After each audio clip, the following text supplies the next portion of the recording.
Hello, folks. Welcome to Tim's Vinyl Confessions. Welcome back to the Sammy Hagar Deep Dive. And we are welcoming back, second time in a row, Mr. Mike Ladano from Grab a Stack of Rock. Good day, sir. Good morning, sir. How are you? I'm very well. I'm excited to talk about this album. We hinted at it a lot in the VOA episode.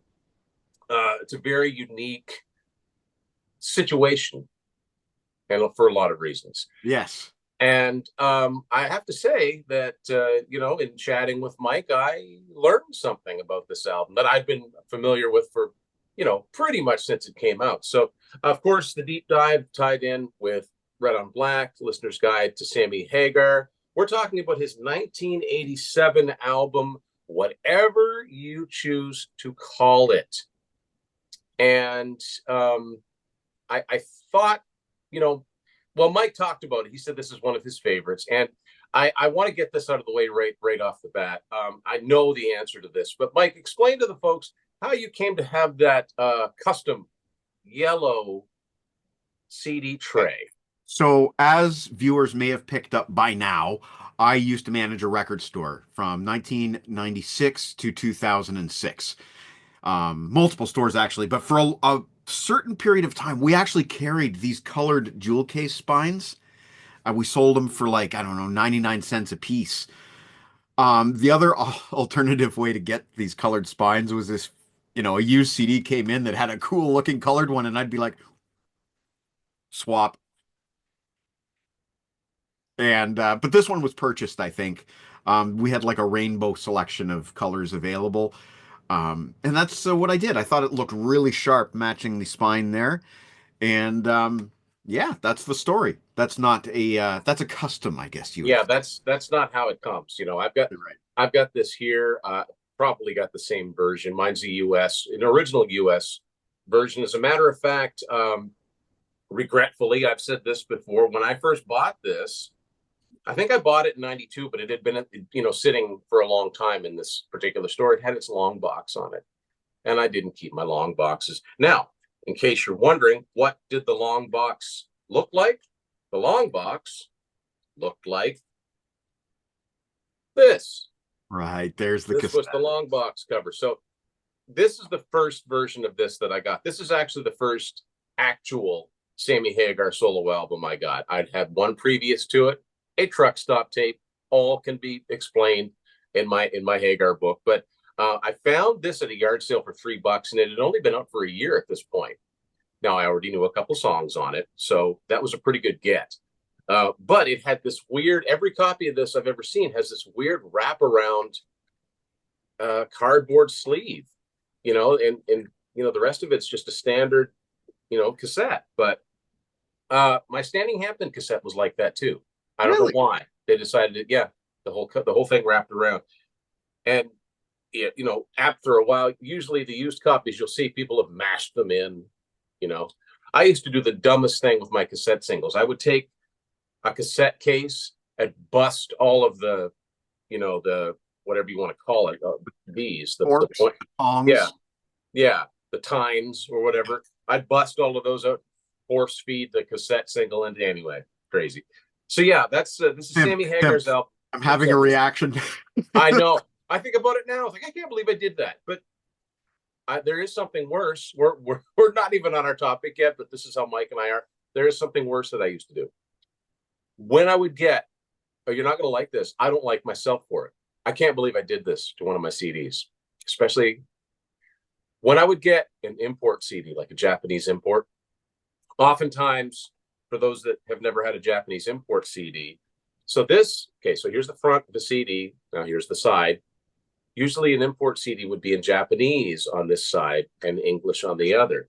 I would open it up, take the little perforated, I'd tear them apart and tape on the inside just carefully, switch it around so that the English side was facing out. But now it's like, just turn the CD around. Yeah, Tim, I'm going to need to see my therapist after this I episode. know. No, I say that, and I'm not saying that for shock value. It's sort of a confessional thing. Uh, but I can't believe I did that. So let's get to the point, shall Let's we? get to the point before Please. I have a serious medical issue. Yeah, yeah. OCD and overdrive.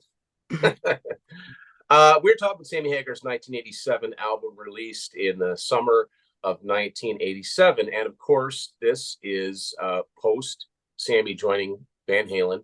And it is pretty much your textbook definition of a contractual obligation album. That's a So direct quote from this book. well, I mean, I can't think of a better example, you know?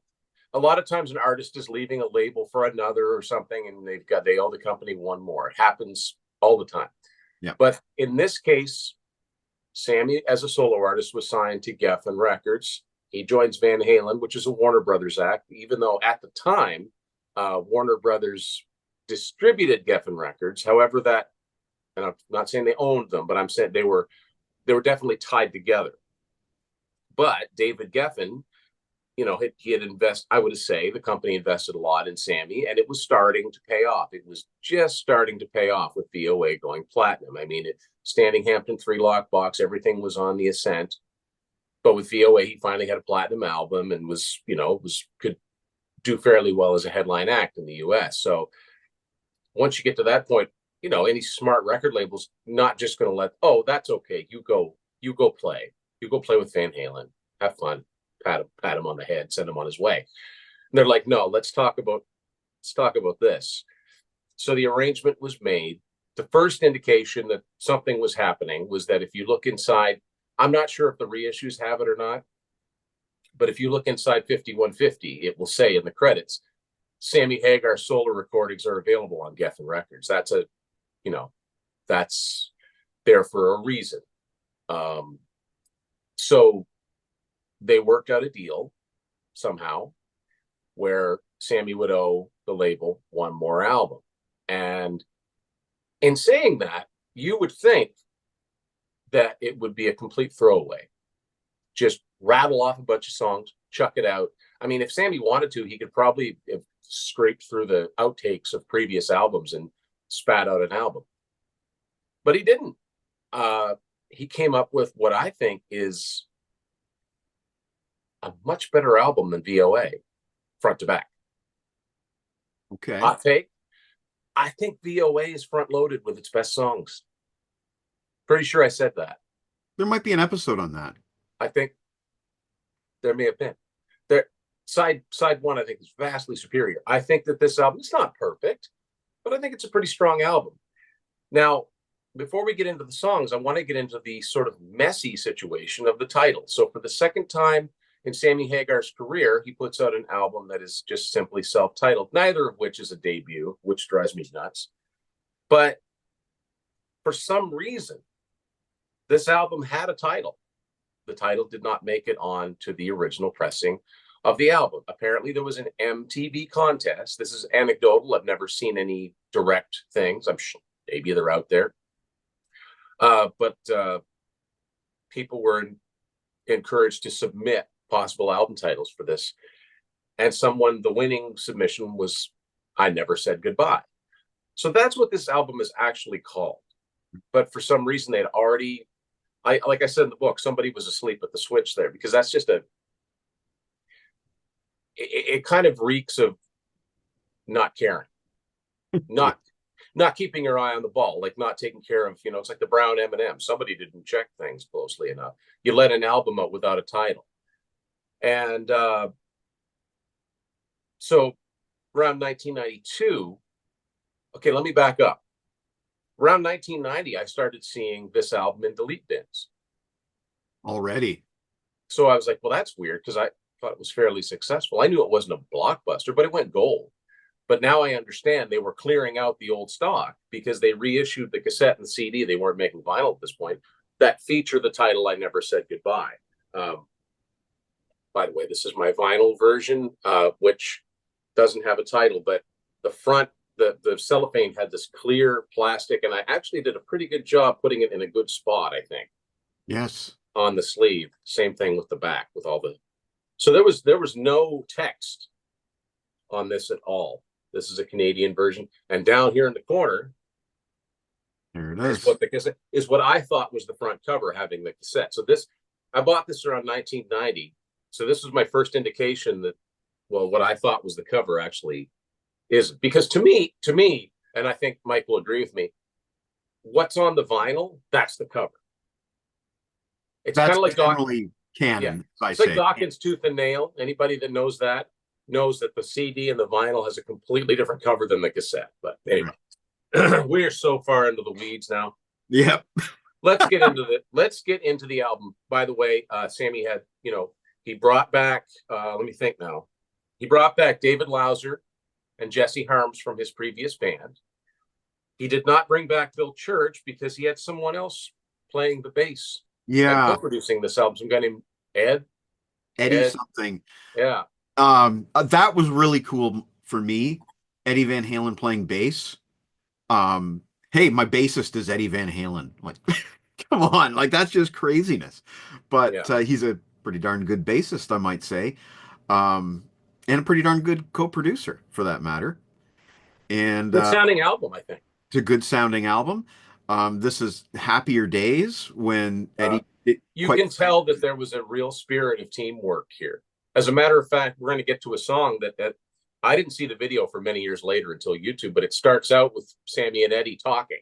yeah. So Well, yeah, Ed yeah. does play one solo on this, I found out later. Oh, interesting. Okay, well, we'll get there, I'm And when I sure. tell you what it is, you can hear it and go, uh-huh. I hear it. Okay. So Uh, let's get into the album. First track, I think one of the best. When yeah. the Hammer Falls. It's a hard rocking track. It's fantastic. Logan Collins' favorite Van Halen song, I believe it came out on my show in the comments. Or not Van Halen song, sorry, Sammy I Hagar mean, song. Um, it's I got mean, Van Halen on it. I'm still like, we did a show 12 hours ago, you and I, so I'm still kind of like in that afterburn kind of thing. But yeah, when the hammer falls, it's heavy, it's a rocker. It could have been a Van Halen song, I dare say. Yeah, I think so. Um, yeah, and it's got some great screaming by Sammy. Oh, I Think guess maybe it Sammy. does. We talk about how singers have aged well, and Sammy Hagar always ranks very highly on that list of singers that have aged well. But when the hammer falls down, really showcases that screamy side of his voice that I don't think gets enough love. He's really exceptional when it comes to that kind of stuff, and there's a lot of it on that song used tastefully, and it works. I Great. have always thought that the opening vocal, I guess, and then the end scream. I've always thought that's the same scream. They just cut it off and used it for the because it sounds like he's saying yes, like yes. But if you listen to when the hammer falls, the first thing you hear is like like it's halfway through, and the That end of it is like yeah, that could be. and it stops cold. I've always thought that, but there's there's a knack to doing that in key. It's not just screaming for the sake of screaming. It's It's screaming in the key that the song's in. yeah, And that was very, very well done. He was one of the best at that. awesome control. Yeah. And I mean, peak, he was just, he was 39, 38, 39 when he did this. I mean, he could still sing really well now, but back then he could basically do anything. You asked Mm. him to do something. Like you listen to 5150 and the screams he doesn't get up and dreams the way that's a high song to sing. Oh, So he was really in that, you know, doesn't get enough credit. But anyway, next up is another great song, was a video, Hands and Knees.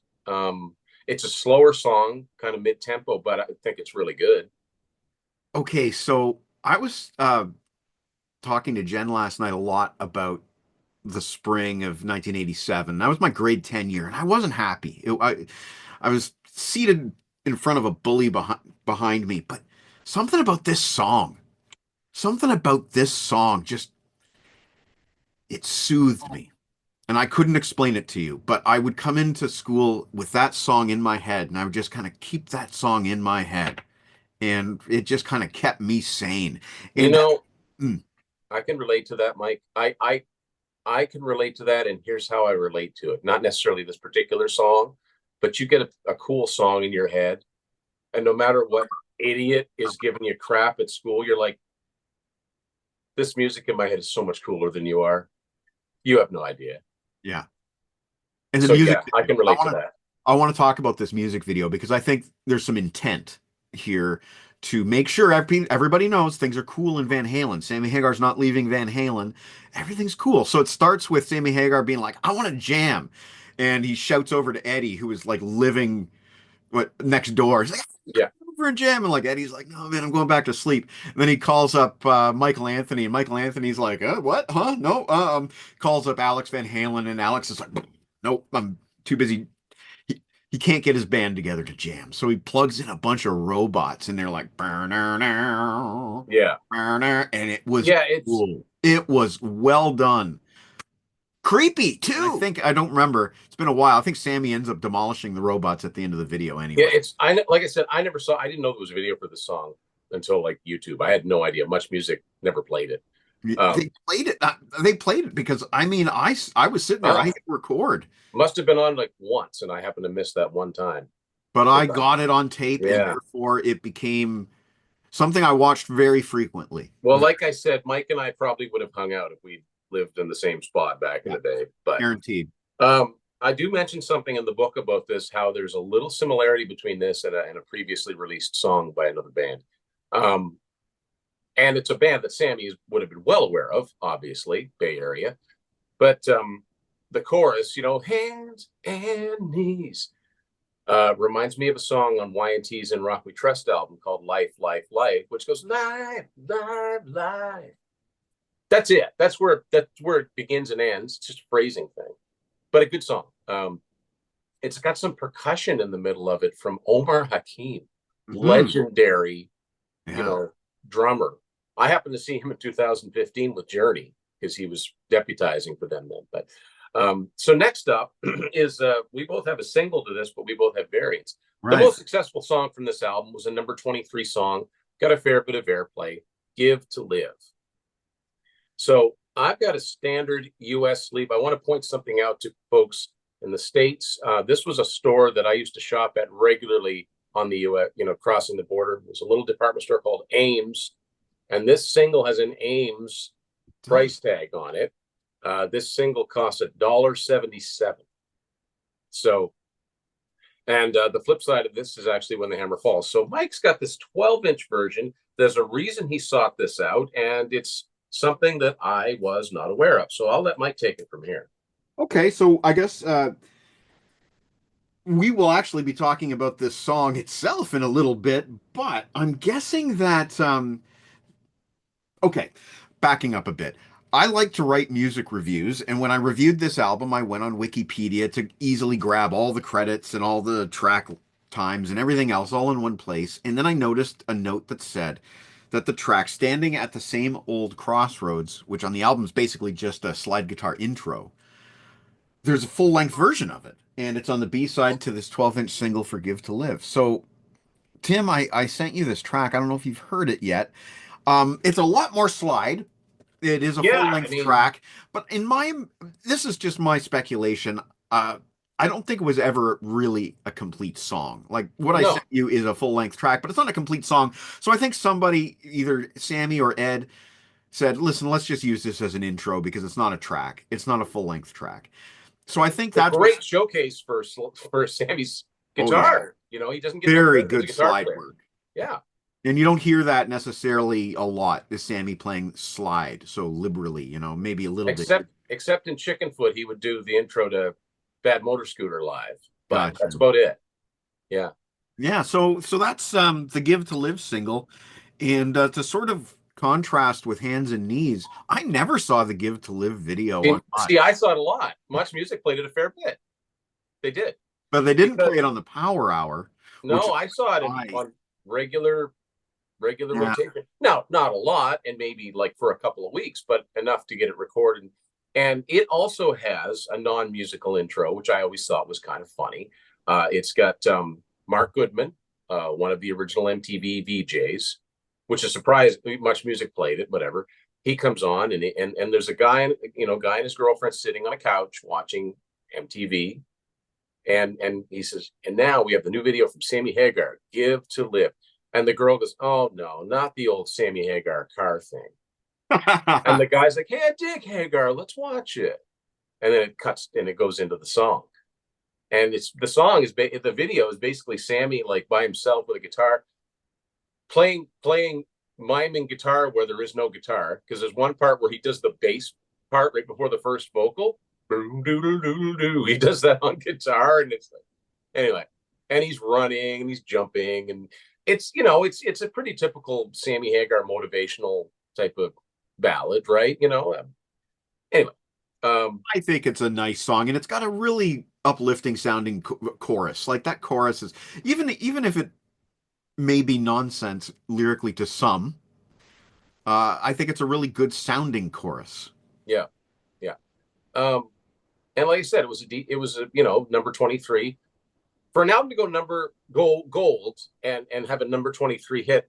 Probably not with a lot of marketing muscle behind it, because I mean, this was to fulfill his contract. This was a transaction, if you like. Right. But Sammy was coming off of his first album with Van Halen, a 5 million selling album. So obviously there was enough people out there that either still liked his solo stuff or had newly been introduced. One thing that I was disappointed by, and I didn't understand this back then, I understand it now. Why wasn't Winner Takes It All on this album? Well, I know why that is now. And I totally understand why that is. So next up, we get a song that I'm not crazy about. And I say as much. Boys Night Out. Your thoughts? I like how it starts, where it's like a count in, but it's just one.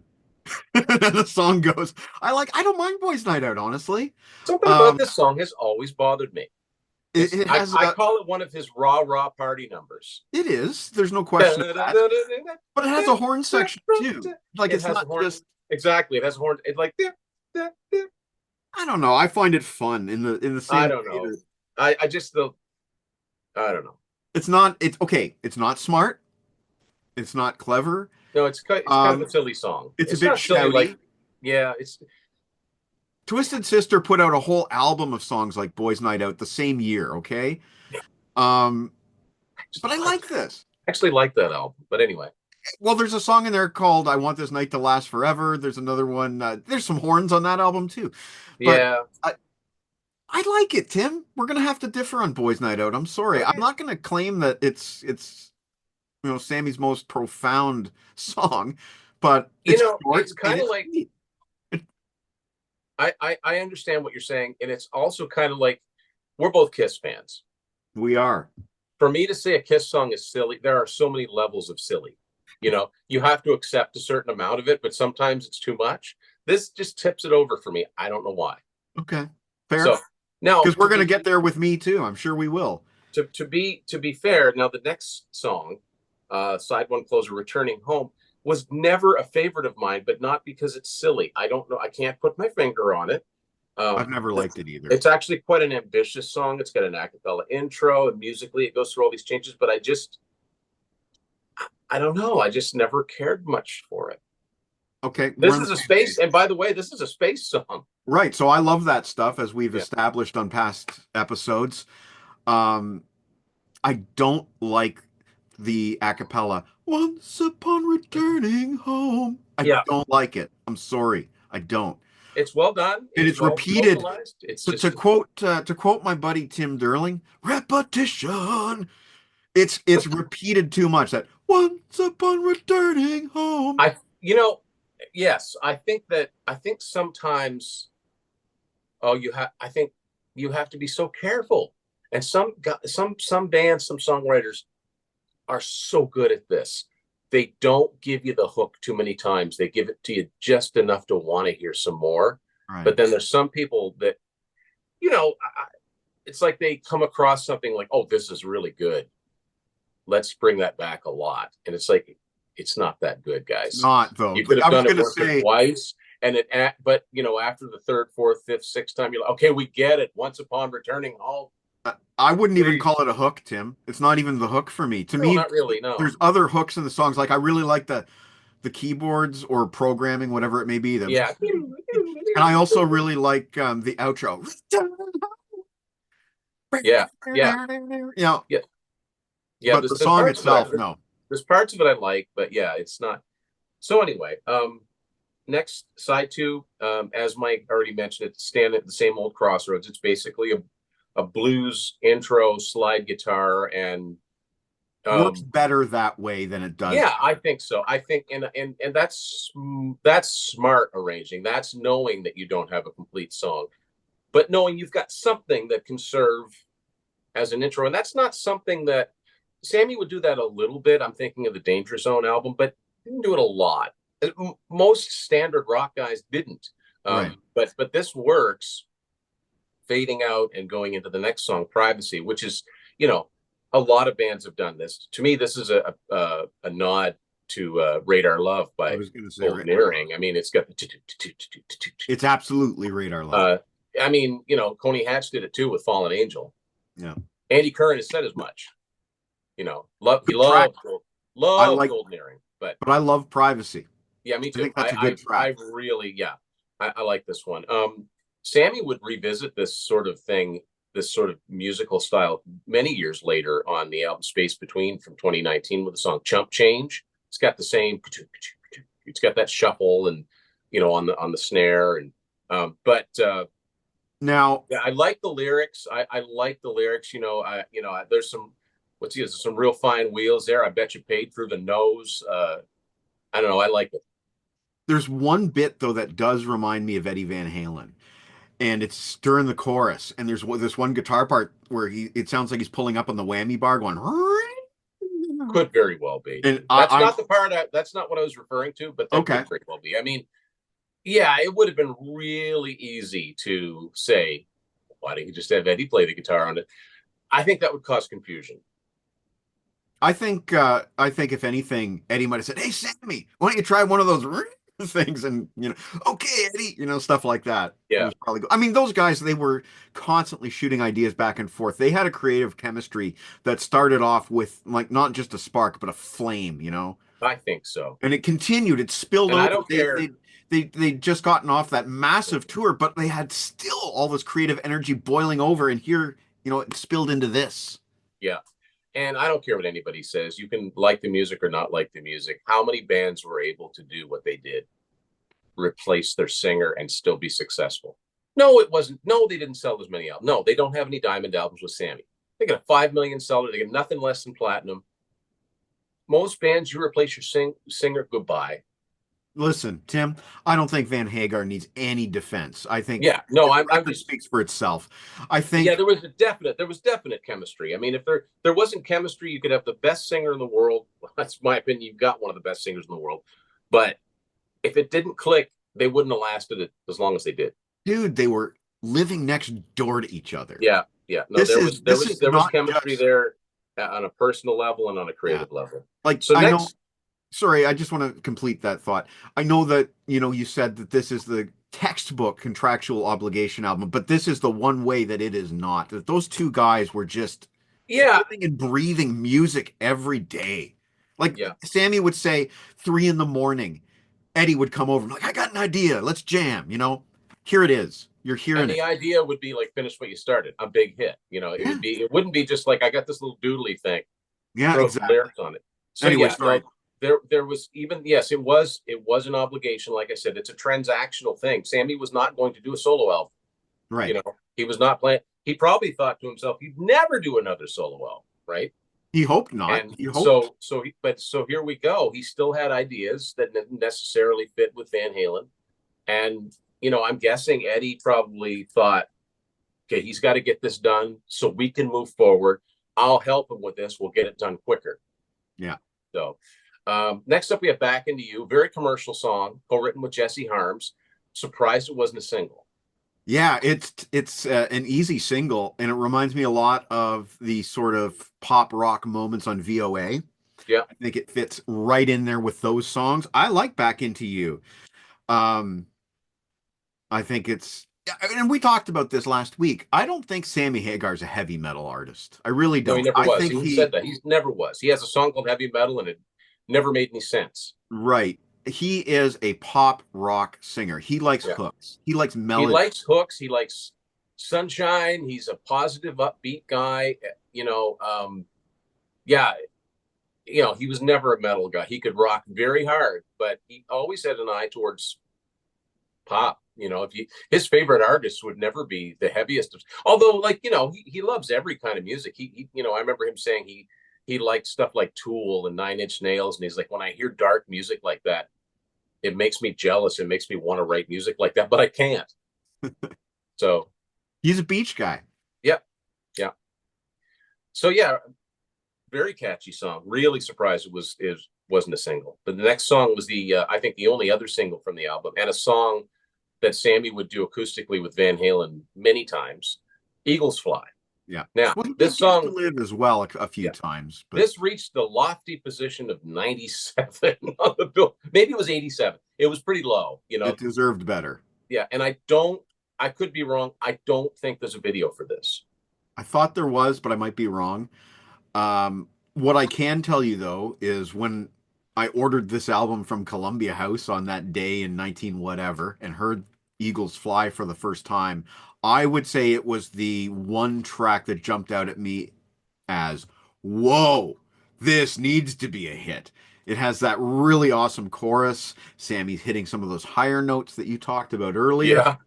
Yeah, It has some really nice atmospheric sort of keyboards at the intro, but then it goes into this really hammering ba-da-da-dam, ba-da-da-dam, yeah, it's anthemic. almost almost progressive rock in that one segment there with the drums and everything in Yeah, syncopation. It almost sounds like something that you'd hear on a progressive rock album to transition from one section to another. It's a yeah, great track. Eagles Fly is a great track. It deserved better. I'm glad it got played by Van Halen. In Van Halen, not by Van Halen, because they're not on it really. It's just acoustic, but it is on the live album. You can get it yeah. on right here, right now. But that's a different which version. which This was a is which was a source of contention. yeah, I'm sure. But this is the version. The album version is Yeah, the one. It's big, anthemic, as you said. I'd say it's a home run. It's despite the 97. and listen to that solo. And Little that's Eddie. tapping. That's Eddie. I didn't know that. I think I read that. I think I read that in Martin Popoff's Van Halen at 50. Okay. Because, and then I thought about it. I'm like, of course it's Eddie. It's not over. It's not, no pun intended, over the top. But yeah, it's what Eddie would do. It's the type of thing Eddie would do when he was just warming up before his solo starts. You know, like there's a, it's not a typical Eddie. It's not like Beat It. You know what I mean? It's not so blatantly obviously Eddie, but it is. So that's the one solo he plays on this album. But it's kind of, it's, I don't want to say tasteful because I think his stuff is usually tasteful, but it's subtle enough that it got past. Hey, Warner Brothers wasn't like, hey, be careful. Well, And it doesn't really sound like a Van Halen song anyway. Even when Sammy did it with them acoustically, it sounds more like a song. You can tell that's how it was written, just right. acoustically. It's musically, it's very simple, but it's effective. Well, Tim, regarding your point about how the Eddie Van Halen solo didn't stick out in any way, as the kids today say, I was today years old when I learned that. Today I learned, yeah. Yeah. Uh, so we're almost through, and then okay. I don't want to be negative on it, but I want to be honest. As far as I'm concerned, the album's done. They could have ended with Eagles Fly. I'm not crazy about what they're going to say now. Me neither. What are they going to say now? I just don't care for it. It kind of, I don't remember what I said last time about VOA about burning down the city, but I kind of get a kind of a similar kind of like, Lyrics are way for my comfort zone. Lyrics are way too political, I don't and I even pay also don't. attention to I the just don't lyrics. think it's much of a song. What are they gonna say What now? are they going to say now? What are they going to say now? Like I It's just, a cool little lick. I like that. yeah. It's a cool lick, but it's less a song. It's almost like standing at the same old crossroads where they didn't have enough there to make a full song, but they did it. This song says to me that this song sounds like the 10th song on a contractual obligation album. For Yeah, once, for fair. once, you know what I mean? Like, not a lot of work put into it. Just my opinion. Fair. You And mentioned they had to intentionally steer away from stuff that was way too Van Halen-y. Because, exactly. I mean, first of all, you can't compete with yourself. And second of all, I'm sure Eddie would have been like, whoa, whoa, whoa, man, that song's way too good. We're saving that for It, the next album. I can't help but wonder how many songs from OU812 started out of these jam sessions for this album. You know what I mean? Because it would only That's be a few new. months later that they'd be recording OU812. Yeah, Well, I like because probably as soon as this album was completed and sent in, for packaging and release, because there was no tour. I think Sammy did a what I was little going to bit. ask. I Yeah, think you can find a clip of him playing Boys Night Out on Letterman with the Letterman band. that's it. Yeah. So you mentioned Columbia House. I do have to mention this because I was really excited to find this. And there is a picture of it in the book. This was the last album by Sammy Hagar to grace the 8-track form again, and it's got its own unique cover. Look at the way that's not on any other version, right? There's no text on any Right. other version. So, That's right. and that's by now they were using a very small print. Uh, so for the sake of, since I've got this thing out, do you want to know what the track listing was? Yeah, is there any splits? There's one. So we just went through the actual track listing, folks. If you're not familiar with this album, if you're still with us, here's how it goes. Program 1, When the Hammer Falls. Standing at the Same Old Crossroads and Privacy. That's program 1. Okay. So you've got the album openers all done. Don't like that. No.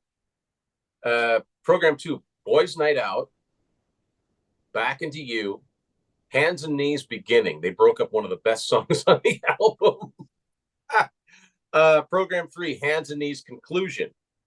Give to Live, Eagles Fly, the 2 singles, bang, bang, right in a row. Which leaves us with program 4, which I wouldn't have bothered with program 4, Returning Home, and what they're going to say now. Oh, what a Yeah, terrible ending. yeah. But I'm glad to have it because it's an 8-track from 1987. Yeah.